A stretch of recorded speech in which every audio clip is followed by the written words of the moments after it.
चलो v is equal to c by 4 આપેલું છે કે પ્રકાશના વેગ કરતાં ચોથા ભાગનો. તો તમને એની તરંગ લંબાઈ શોધવાની કીધી. તરંગ લંબાઈનું સૂત્ર આવે lambda is equal to h by p એટલે h બાય mv. એમ પણ વેગ પ્રકાશના વેગની નજીક છે. વેગ પ્રકાશના વેગની નજીક છે એટલે તમે દળ સીધું ન લખી શકો. દળ બદલાય એટલે m બરાબર m0 વર્ગમૂળમાં 1 minus v square by c square. હવે હું વધારે નથી કહેતો, કંઈ કરવાનું નહીં. આ વીની જે કિંમત છે v is equal to c by 4 અહીંયા મૂકી દેવાની.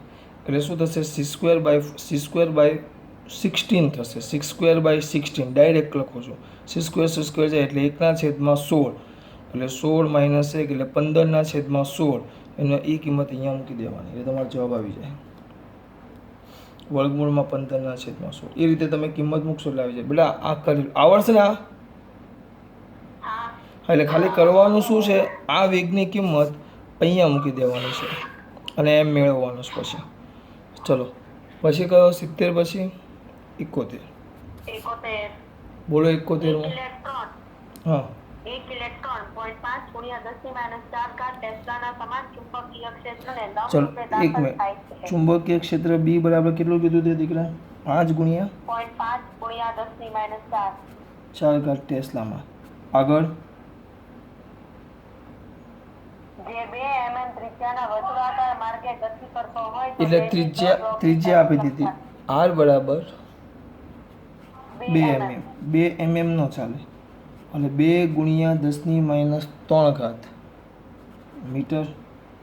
તો દ બ્લોકની શું શોધવાની કીધી છે? તરંગ લંબાઈ. ચલો તરંગ લંબાઈ. તો તરંગ લંબાઈનું સૂત્ર શું આવે? લેમ્ડા. તો લેમ્ડા ઇઝ ઇક્વલ ટુ શું આવશે? h બાય, જો હું આમ જ કરું, h બાય mv આવે. h બાય mv આવે. સૂત્ર આ જ આવશે, કંઈ નવું કઈ જ નહીં આવે. Lambda is equal to h by mv. તો તમારી પાસે h અને mv એ h તો છે, m પણ છે, સૂત્ર m નથી. તો હવે આપણે એક કામ કરશું, પણ આપણને આ b અને r આપ્યું છે. તો એક થિયરીનો ભાગ મેં તમને એક વસ્તુ કીધેલું, સાયક્લોટ્રોન નીકળી ગયો છે, પણ સાયક્લોટ્રોનનો સિદ્ધાંત છે. કયો સિદ્ધાંત છે? મારા કોઈ દીકરાને યાદ છે ખરા? ચુંબકીય ક્ષેત્રમાં હા, આ ચુંબકીય ક્ષેત્ર છે. આ ચુંબકીય ક્ષેત્ર છે. એમાં આ ઇલેક્ટ્રોન લંબરૂપે અથવા કોઈ પણ ક્યુ વિદ્યુતભાર ચુંબકીય ક્ષેત્રમાં આ પુસ્તકના પાનાને લંબ અંદરની તરફ છે. સ્પીકર બંધ કરો બેટા. અંદરની તરફ છે. તો અંદરની તરફ છે એટલે જ્યારે એ લંબ રૂપે દાખલ થાય, કયા રૂપે દાખલ થાય? લંબ રૂપે. જેવું લંબ રૂપે દાખલ થાય એટલે એ કયા માર્ગે ગતિ કરે?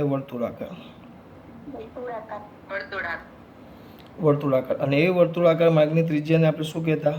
r. તે ત્રિજ્યાનું સૂત્ર હતું r is equal two mv. હા, mv અપોન qb. અથવા એને આપણે કહેતા mv ના જગ્યાએ p બાય પણ લખાય, જે લખવું હોય. દાખલા તરીકે આ સૂત્ર તમારું છે, મકવાણા ખુરશી લેફ્ટ કેમ થાય છે બેટા? h by p. આ h બાય p. તો h બાય p, તો અહીંયા આની જગ્યાએ તમે p પણ લખી શકો, p બાય qb. પણ આપણે તો અહીંયા p ની કિંમત મૂકવાની છે, p ની. તો p ની કિંમત મૂકો તો સૂત્રનો કરતા બનાવવાના પરથી. તો 1/p ઇઝ ઇક્વલ ટુ શું થાય? 1/p ઇઝ એક મિનિટ r qb આવી ગયું. એટલે આની જગ્યાએ આવે h/r qb. b છે બીટા જેવું કરીને નાખ્યું છે r qb. આમાં ખબર પડી? h/r qb. h આપણી પાસે છે, h છે. r કંઈક આપેલું છે 2 mm. q એ કયો વિદ્યુતભાર કયો કીધું છે બેટા? ઇલેક્ટ્રોન કે શું કીધું છે શબ્દ? ઇલેક્ટ્રોન. એટલે ઇલેક્ટ્રોનનું દળ આવી તો q તો એક જ આવશે, 1.6 ગુણ્યા 10⁻⁹. અને આ b એ મળી જાય તમને. b આપેલું છે 0.5 ગુણ્યા 10⁻⁴. કિંમત મૂકશો એટલે તમને લેમ્ડા એટલે કે એની તરંગ લંબાઈ તમને મળી જાય. જાગો બેટા, ખબર પડે છે આમાં? ચલો પછી કયું હતું? સ્પીડમાં થોડુંક 71. સ્પીડમાં એટલે વધારે ચાલે, ખબર ન પડે તો મને અટકાવજો. 71 બોલો. એક પ્રોટોન p/10 ઝડપથી ગતિ કરતો હોય તો તેની બ્રોગલી તરંગ આ 71મો જ હતો કેમ બેટા? એટલે આ 72મો. બોલ બેટા. એક પ્રોટોન p c/10 ઝડપથી ગતિ કરતો હોય તો તેની દ બ્રોગલી તરંગ લંબાઈ. એક પ્રોટોન કીધું છે. પ્રોટોન કેટલી તરંગ લંબાઈથી કીધું છે બેટા? હા, પ્રોટોન આપેલું છે. પ્રોટોન એટલે પ્રોટોનની ઝડપ v ઇઝ ઇક્વલ ટુ આપેલું છે c/10. બરાબર. ગતિ કરતો હોય તો તેની દ બ્રોગલી તરંગ લંબાઈ લેમ્ડા શોધવાની કીધી છે. તો લેમ્ડાનું સૂત્ર આવે લેમ્ડા ઇઝ ઇક્વલ ટુ શું આવશે બેટા? h/mv. h/mv અને v ની કિંમત તમે મૂકી દેશો કેટલી બેટા? આવી c/10. બરાબર. 3 × 10⁷ બરાબર. પછી જવાબ આવી જશે. આગળ બેટા 73. બોલો 73. એક ઇલેક્ટ્રોન હવે એક વસ્તુ યાદ રાખજો. એક મિનિટ બેટા. એક વસ્તુ ખાલી યાદ રાખજો. આપણે આગળનો MCQ જે કર્યો આગળનો MCQ તો અહીંયા m હતું ને m તો એમના જગ્યાએ આપણે કિંમત મૂકેલી m0/1 - v²/c². પણ એ ક્યારે? જ્યારે સ્થિર દળની વાત કરેલી હોય તો સ્થિર દળના સ્વરૂપમાં જવાબ લાવવાનો હતો એટલે આપણે કિંમત મૂકેલી. આમાં ખાલી સાદું જ આપ્યું છે. કણનું દળ ફિક્સ જ કરી દીધું છે. તો ખરેખર આઇન્સ્ટાઈન પ્રમાણે આઇન્સ્ટાઈનની વાત કરું છું તો પ્રકાશના વેગની નજીક ગતિ કરો તો આ દળ એમ અચળ રહેતું નથી. વેગ સાથે દળ બદલાય છે. આપણે અહીંયા ધ્યાનમાં નહીં લેશો. અત્યારે તો આપણે એની સાદી ગણતરી જ કરીએ છીએ. એ તો તમને સ્થિર દળ કે એની ગણતરી કીધી હોય ને તો એને બદલવાનું રહે. નકર એને ફેરવવાની કોઈ જરૂર નથી. ડાયરેક્ટ લખી નાખવાનું. ચલો આગળ બોલો બેટા. તો એક ઇલેક્ટ્રોન માઇક્રોસ્કોપમાં ઇલેક્ટ્રોનને 50 કિલોવોલ્ટની અસર હેઠળ પ્રવેગિત કરવામાં આવે છે. ચલો એટલે શું આવ્યું? ખાલી એક મિનિટ કિંમત આવે એટલે ઊભા રહેવાનું બેટા. ચલ બોલ પાછી. એક ઇલેક્ટ્રોન માઇક્રોસ્કોપમાં ઇલેક્ટ્રોનને 50 કિલોવોલ્ટની અસર હેઠળ પ્રવેગિત કરવામાં હા આવે છે. એટલે વોલ્ટેજ આપ્યો છે v બરાબર 50 કિલોવોલ્ટ. 50 એટલે 50 કિલો એટલે 10⁻³ વોટ. આગળ પ્રવેગિત કરવામાં આવે દ બ્રોગલી તરંગ લંબાઈ. બૂમો પાડીને વિપુલ સરે કીધું દ બ્રોગલી તરંગ લંબાઈ પણ વોલ્ટ આવ્યા. આ તો સૂત્ર છે જ. વેગ અને ગતિ વેગ આપ્યો હોય તો નકર સૂત્ર મેં તમને કીધેલું યાદ છે? લેમ્ડા ઇઝ ઇક્વલ ટુ શું બોલો? h/√2me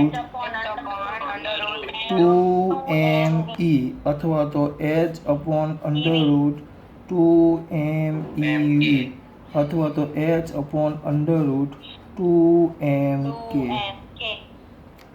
આ દર વખતે મને આટલું જ આવડે બેટા કે તમારા જે મને કંઈ સ્પેશિયલ મેં મોઢે કરવા નથી બેઠું. હવે આના અંદર v ની કિંમત મૂકી દેજો 74. આવડશે ને? ચાલ બોલ 74 બોલ બેટા.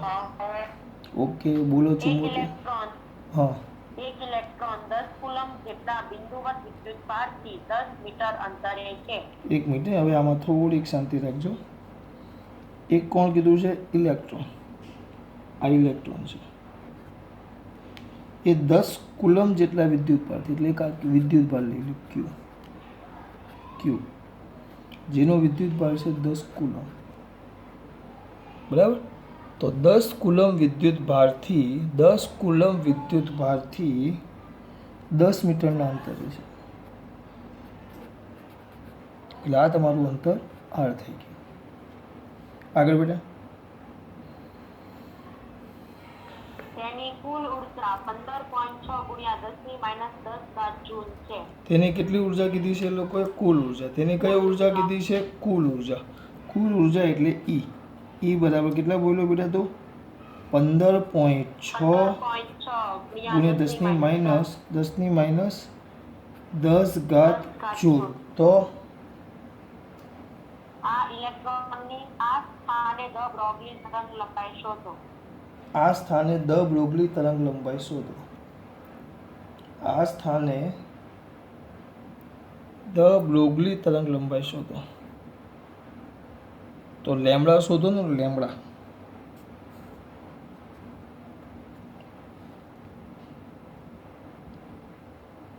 પણ એની કઈ ઉર્જા આપી છે?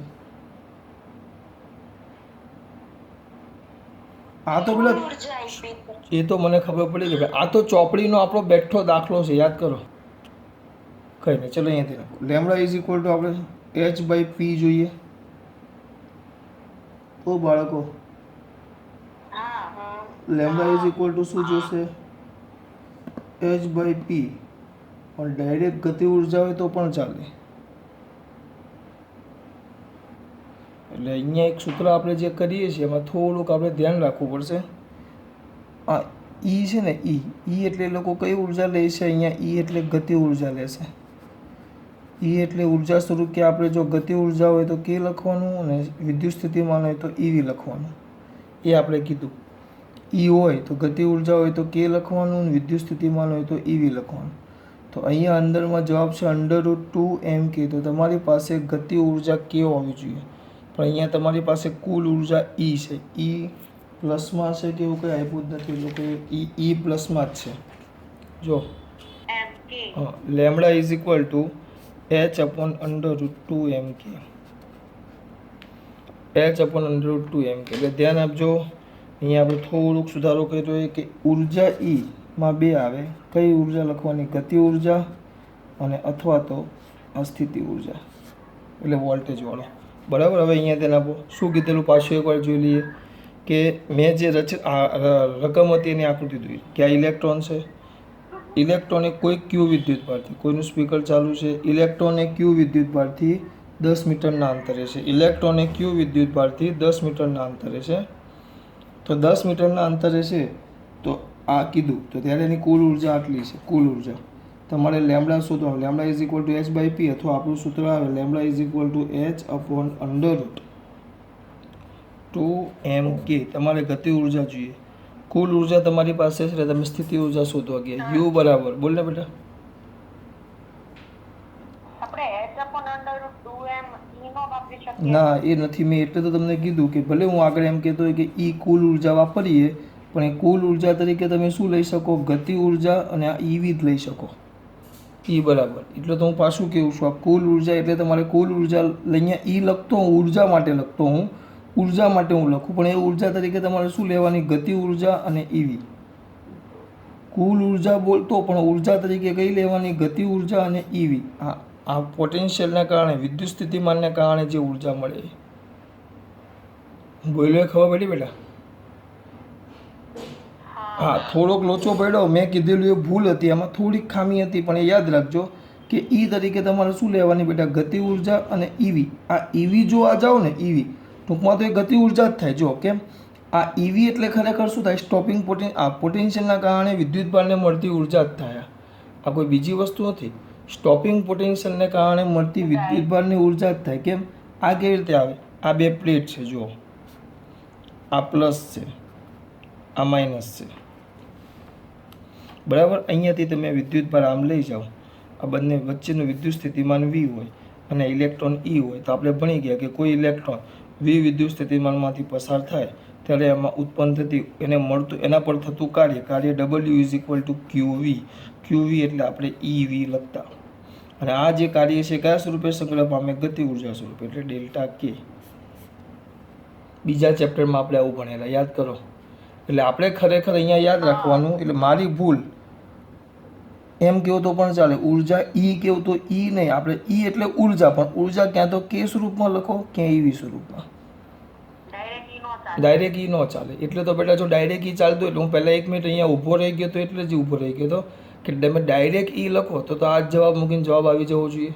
પણ એ લોકોએ કમ્પલસરી પહેલાં ઈ હતો, એના પરથી સ્થિતિ ઉર્જા મેળવી અને સ્થિતિ ઉર્જા પરથી કે મેળવ્યું. એટલે ટૂંકમાં અહીંયા ઈ એટલે ગતિ ઉર્જા જ આવે. પણ ગતિ ઉર્જામાં તમે બે સ્વરૂપ લખી શકો, ક્યાં કે લખી શકો, ક્યાં ઈવી લખી શકો. ક્યાં કે લખી શકો, ક્યાં ઈવી લખી શકો. ધ્યાન રાખજો, ક્યાં કે લખી શકો, ક્યાં ઈવી. બેટા ઇન્ડિકેટ કરો, નિશાની કરો છો ને, આ હું બોલું છું એ ખબર પડે છે ને? બધાને કેવું છું બેટા? અમુક જણા નીકળી કેમ જાય છે ભાઈ? હાજરી પૂરાઈ ગઈ એટલે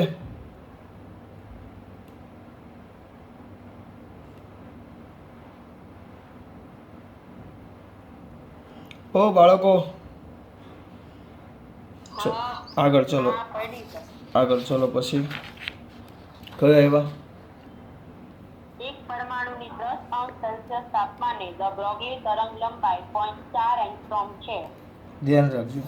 એક કોણ? પરમાણુ.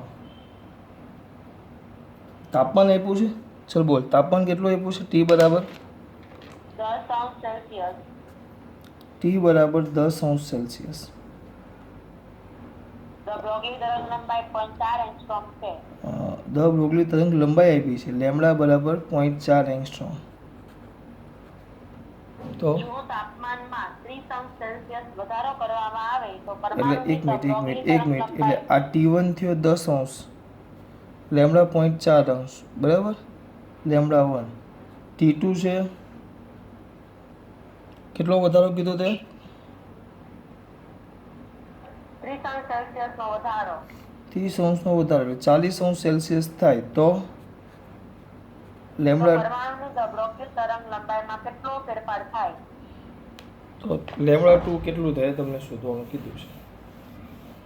ચલો હવે આપણી પાસે તરંગ લંબાઈ અને તાપમાન વચ્ચેનો કોઈ સંબંધ છે અંદર નહીં જોતા, કારણ કે હું સાઈડમાં ચોપડી મૂકી રકમ એટલે જ વંચાવો કે મારી નજર અંદર ન પડે બેટા.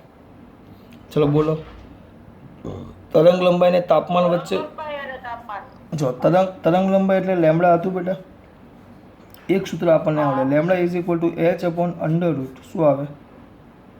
2mk અથવા 2m. હા 2mk અથવા EV બરાબર, ઉર્જા. હવે તરત બુદ્ધિ ચાલે ને, તાપમાન આવે ને કે આવ્યું ગતિ ઉર્જા, એટલે મારા દીકરાઓને આમ એક જ મિનિટમાં યાદ આવવું જોઈએ, તાપમાન આવે ને ગતિ ઉર્જા આવે એટલે હા, એટલે simple, h is equal two under route 2m 3/2 kBT. તો 2 છે એટલે બીજું બધું જોવા દો, આપણે એનાથી કંઈ લેવા દેવા જ નથી. આપણે આ જો h અચળ, 2 અચળ, m અચળ, બરાબર, 3/2 અચળ, kb અચળ, તો ખાલી વૈધો કોણ? તાપમાન. તાપમાન. એટલે એનો મતલબ શું થયો? લેમડા ચલે છે 1 અપોન અંડર રૂટ ટી. તમારો સંબંધ આવી ગયો, સંબંધ આવી ગયો 1 અપોન અંડર રૂટ ટી. કાપડે ગેટર નીકળી ગયો ને, હાજીપુર આવીને ઘણા બધા નીકળી જઈશ બેટા. ભાઈ એના મિત્ર જે હોય ફોન કરી દેજો ભાઈ, એને આવી ગયો કાપડે.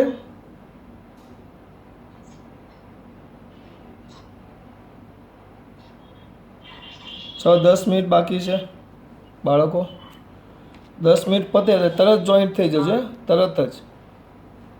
ચલો લેમડા ચલે છે 1 અપોન ટી, બસ પતી ગયું. બે સૂત્ર તમને આપેલા છે બેટા, લેમડા 1 ને લેમડા 2. દેખાય છે? આ અહીંયા દીકરા મારું ધ્યાન મોબાઈલની સ્ક્રીન ઉપર જ છે, એટલે જે લેફ્ટ થાય ને જોઈન્ટ થાય મને ખબર પડશે બેટા. આ બે વાત થઈ ગઈ, આ ક્લિયર ખબર પડી આમાં. બસ પછી આની કિંમત મૂકી દેવાની, લેમડા 2/લેમડા 1 ઇઝ ઇક્વલ ટુ વર્ગમૂળમાં આવડશે ને તો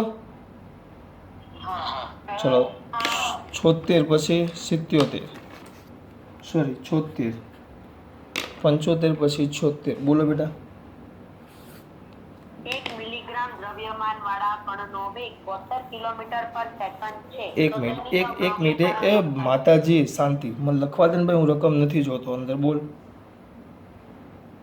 1 મિલીગ્રામ દ્રવ્યમાન વાળા એટલે દ્રવ્યમાન એમ આપ્યું છે 1 મિલીગ્રામ એટલે કેટલા થાય બોલો, તમારે વિચારતા જવાનું. 10⁻³ ગ્રામ. ના ના હું બોલીશ, સોરી મારાથી ભૂલ થઈ ગઈ, મેં તમને બોલવાનું કીધું. આગળ બોલો માં દીકરા. કણનો વેગ 72 કિલોમીટર પર સેકન્ડ છે. વેગ v બરાબર 72 કિમી પર કલાક, સોરી કિમી પર સેકન્ડ, એટલે 7200 મીટર પર સેકન્ડ. આગળ બેટા, આગળ દીકરા. સર 72 તો થોડું થાય. 72,000 થશે ને? ઓકે લેનભાઈ, હા મીંડું આ મૂકી દીધું, પણ હવે આગળ તો તેની ધ બ્રોગલી તરંગલંબાઈ ખાલી જગ્યા. ચલો આ તો હું નહીં કરાવીશ, આવડશે ને જાતે. કયું સૂત્ર આવે? સૂત્ર બોલો ખાલી. ચલો માં પોયરાઓને ખબર નથી પડતી એટલે હા, lambda is equal two h/mv. અમુક મારા પોયરાઓને એવું કહેવું હતું કે સર ખબર નથી પડતી, એટલે હું બધું કરાવું છું. Lambda is equal two h/mv. ચલો આગળ મારા દીકરા. પછી સર અહીંયા મીટર પર સેકન્ડ છે તો 72 ગુણ્યા 1000 ના છેદમાં 3600 નો થાય. મીટર પર પણ નીચે કિમી પર કલાક છે કે સેકન્ડ છે? કિમી પર મેં અહીંયા કિમી પર ભાઈ કિમી પર સેકન્ડ લખ્યું છે મેં, ચોપડીમાં હું છે એમ કહું છું. રકમમાં કીધું તો સેકન્ડ જ છે, પણ એને સોલ્યુશનમાં છેદમાં 3600 કર્યું છે. હા, એટલે એનો મતલબ એમ થયો છે, ચલો એટલે ભૂલ છે. જો સાંભળો, કિમી પર સેકન્ડ છે કે નહીં, તો કિમી પર સેકન્ડ હોય તો આ જ આવે, પણ જો કિમી પર કલાક હોય, કિમી પર કલાક હોય તો ભાગ્યા 3600 કરી નાખજો. અને દર તમારી રીતે, એટલે આમાં શું થશે, તમે ક્યાં રકમનો ઉપયોગ કરશો તો જવાબ અલગ આવે. તમે ખાલી એટલું વસ્તુ સૂત્ર યાદ રાખો, આમાં lambda is equal to H upon MV થાય, lambda is equal to H upon MV થાય, બરાબર. અને બીજી વસ્તુ આને ફેરવવાનું ખાલી ધ્યાન રાખજો, બરાબર. બીજું કંઈ જોવાનું નથી આપણે, એ અંદર તમે કિંમત ચેન્જ કરશો એમ બદલાતું જશે. આગળ બોલો બેટા. 77.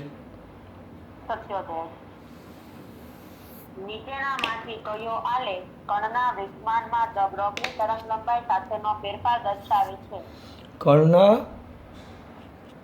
બોલ, નીચેનામાંથી કયો આલેખ, તો આલેખ બહુ બધા આપ્યા છે. પી વિરુદ્ધ લેમ્ડાના. હા હા, જો આલેખ હું દોડ નાખું છું ફટાફટ. એ લોકોએ જે આલેખ આપ્યા છે, એક જ મિનિટ બેટા, 4 આલેખ છે. આમ તો ડાયરેક્ટ મળી જાય, પણ આ 4 આલેખ એટલે દોરું છું કે અંદર બીજા આલેખ શું દર્શાવે તમને ખબર પડે. બધા આલેખ લેમડા પી વિરુદ્ધ લેમડા જ છે, બધા પી વિરુદ્ધ લેમડા છે, પી વિરુદ્ધ લેમડા છે, પી વિરુદ્ધ લેમડા છે આલેખ બધા. પહેલો આલેખ આમ સીધો કીધો છે, સુરેખ. તો આ તો શું કે આલેખ સુરેખ, એટલે આનો તમે ભાગ દોરો તો આ લેમડા ચલે છે પી આવે, આ આલેખ એવું દર્શાવે. જુઓ બેટા, લેમડાની સાથે સાથે જેમ લેમડા વધતો જાય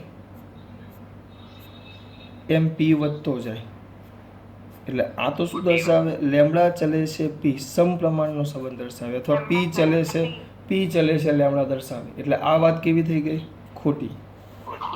બીજો આલેખ આમ વધે છે, જો આમ સતત તમે હા હા, એટલે આ તો આલેખ શું આવશે, આ પી ચલે છે લેમડા સ્ક્વેર. હા, એટલે પી સાથે લેમડા વર્ગના શું કહેવાય આને, લેમડાના, એટલે વેગમાન છે લેમડાના વર્ગના સમપ્રમાણમાં વધે છે.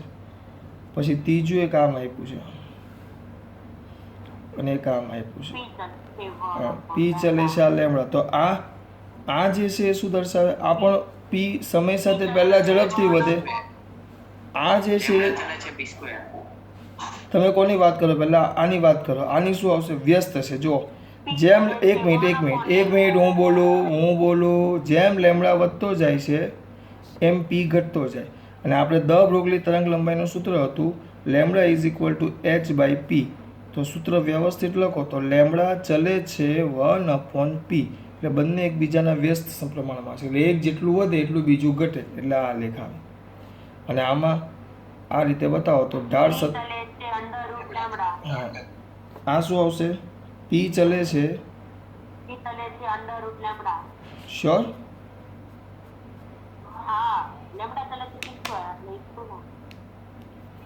આનો ઊંધો છે. એટલે આ મેથ્સમાં આલેખ આવે, તમારે ચિંતા નહીં કરવાનું. આપણે તો આનો વ્યસ્ત પ્રમાણ છે, આલેખના બધા શેપ આવે, એ લોકો ભણેલા છે આ બધા મેથ્સમાં. એટલે આપણે તો શું કરવાનું, આના પર ખાસ ધ્યાન આપવાનું. કયું,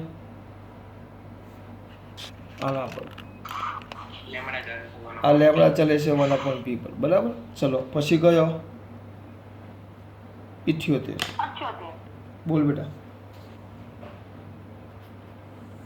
બે વિદ્યુત ભારિત કણોના દળ અનુક્રમે 2m અને 3m છે. બે વિદ્યુત ભારિત કણોના દળ અનુક્રમે 2m અને 3m. આગળ વાત તો વિદ્યુત ભાર કીધા છે આ બે. ચલ બોલ. જો બે વિદ્યુત, એટલે જો એક મિનિટ, m1 બરાબર 2m, m2 બરાબર 3m, પછી તથા તેમના વિદ્યુત ભારો અનુક્રમે 3q અને 2q છે. q1 બરાબર 2q, 3q વ્યસ્ત છે, અને q2 બરાબર 2q. પછી આ બંને કણોને સમાન વિદ્યુત સ્થિતિમાન તફાવત હેઠળ પ્રવેગિત કરવામાં આવે છે તો તેમની ધ બ્રોગલી તરંગ લંબાઈનો ગુણોત્તર. હા, કોના હેઠળ પ્રવેગિત કરવાની વાત કરી બેટા? સમાન વિદ્યુત સ્થિતિમાન. હા તો દ બ્રોગલી તરંગ લંબાઈનું સૂત્ર યાદ છે મારા દીકરાઓને? આપણે હમણાં જે સૂત્રમાં પેલું કરેલું lambda lambda is equal to h by √2m E ઉર્જામાં શું લખાય? EV અથવા K. તો અહીંયા આપણે EV લખશું. ઈવી હા EV. તો હવે આ સૂત્ર પર ધ્યાન આપો. કોણ કોણ અચળ છે? જો H અચળ, 2 અચળ. પણ અહીંયા E એટલે આપણે ઇલેક્ટ્રોન માટે લીધો, પણ અહીંયા બે વિદ્યુત ભાર છે. જુઓ ઓ બાળકો, તો અહીંયા એટલે અહીંયા E માટે આપણે વિદ્યુત ભાર તરીકે અહીંયા Q આવે. ખબર પડે? તો Q અચળ નથી. દળ બે અલગ અલગ કણ છે જેના દળ ને વિદ્યુત ભાર અલગ અલગ છે. દેખાય છે આ? હા, પણ હા વિદ્યુત સ્થિતિમાન એક જ વિદ્યુત સ્થિતિમાન એટલે V કેવું થઈ ગયું? અચળ. ઓ બાળકો, આ V કેવું થઈ ગયું? અચળ. આ V અચળ થઈ ગયું. હા, તો V અચળ થઈ ગયું તો વધ્યું શું આપણા માટે? આપણા માટે સંબંધ શું હોય? તો લેમડા ચલે છે 1/√mv mq. બસ હવે ગુણોત્તર લઈ લેવાનો. 2/1 છે કે 1/2 તેમની તરંગ લંબાઈનો ગુણોત્તર. તો અહીંયા તમારે લખો કે જાતે કરશો બેટા? ના થાય ના થાય? ના થાય કે થાય? લેમડા 1/λ2 ઇઝ ઇક્વલ ટુ વર્ગમૂળમાં આ વ્યસ્ત છે. વ્યસ્ત છે એટલે એકવાર કરાવી નાખું. અહીંયા આવશે m2q2 છેદમાં m1q1. બસ કિંમત મૂકી દેવાની. આવડશે?